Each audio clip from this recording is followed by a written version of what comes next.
Hi guys, so I'm just doing this little quick video today to talk about weight loss inspiration and what can inspire you to actually lose weight.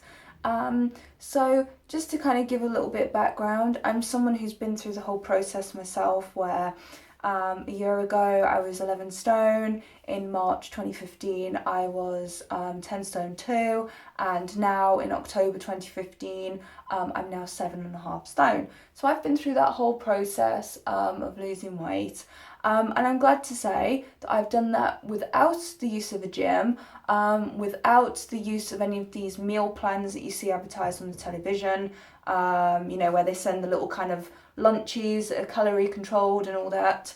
And I've also done it without being a member of any clubs or groups or anything like that, where you have the weekly weigh-ins and things like that. I've done it all completely of my own accord. But what really got me kind of motivated, well, there's two things. Firstly, harsh comments, where someone did insult me for the way that I looked, and that's never a good thing, and you should never change yourself because someone insults you. But then someone else said it, and then also I actually was doing a little interview that happened to be on the TV, which I didn't expect, but it happened, and I saw myself and I was like, no, no, no, no. I didn't like what I saw. I was just shocked. And sometimes it takes a shock for you to realise. So that's what started me off. And the first place I went to get some inspiration was, where else? Social media. So there I was in the evening on Instagram, on Pinterest, on Twitter, and I was literally like looking up before and after pictures. And I don't mean the fake ones that are like, people that haven't really lost weight, or it's not completely accurate, or sometimes you wonder if that's actually the same person. I'm talking about the genuine ones where you can see, like I do before and after pictures of myself all the time, and I know that they're genuine. So I'm talking about ones that you can see that are genuine, but it gave me that inspiration because these were normal people, normal everyday people from all walks of life, all over the world, that have done it, men as well as women, not just women. And it was just like really, really inspirational, and I thought, yeah, I can do this. If other people can do it, why can't I do it? And at the end of the day, you need to say to yourself, if you can get yourself fat, you can get yourself thin. It's the long and short of it. So I decided, I didn't obviously want to go down the gym route or anything like that. So, I bought one of these off Amazon, little bikes, little indoor bikes, for, cycling half an hour every evening.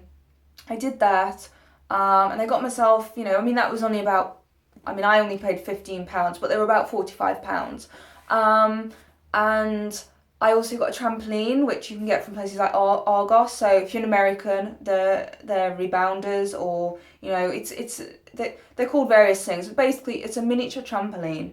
And again, I'd have the TV on in the evening, I'd have the trampoline or the bike in front of the TV, and away I'd go. And the trampoline, if you really want to sweat, that is the way to go. That makes you sweat everywhere.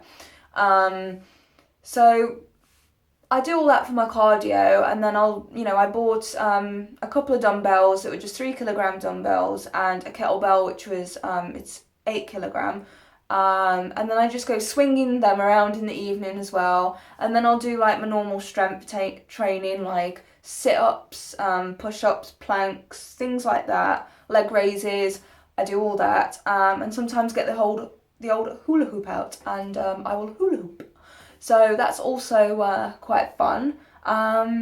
But alongside all that exercise, I do a lot of walking as well. So I do about 4 miles a day in walking, on top of the exercise, and I only give myself 1 day of rest from exercise, which is every Friday. So I do that, and then on the diet side of things, I make sure I eat healthily.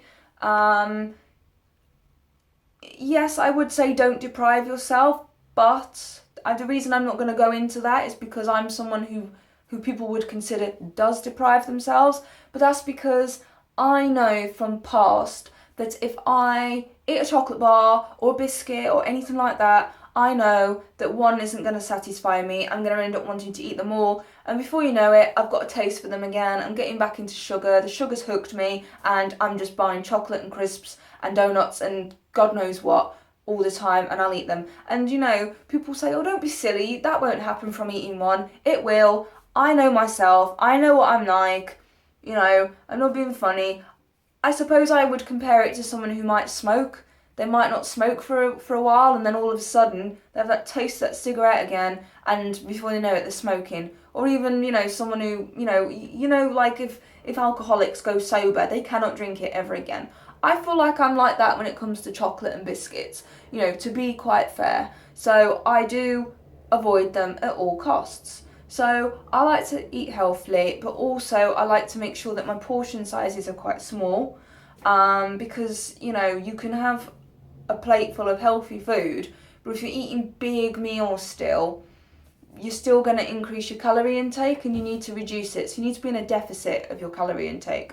So an average for a woman is 2,000 calories, and I like to aim for 1,200 a day. And that's, you know, if I get to the evening, and this is where people might say you're a bit nuts, but I don't care. I'm that harsh on myself and I'm that strict that if I've had something that takes me to that 1,200 calories and I've not really had a dinner, then I go without dinner for the night. It's my own fault. I should have, you know, not had such a high calorie lunch or something. And yes, like I said, that might seem a little bit crazy and people think I might be a bit mad, but you know what? It's worked for me, and you know, I feel really happy in myself and my health has improved. The only thing I would say, my last kind of bit of advice is people will, not everyone, but some people will go, ooh, you're getting thin, you're getting too thin.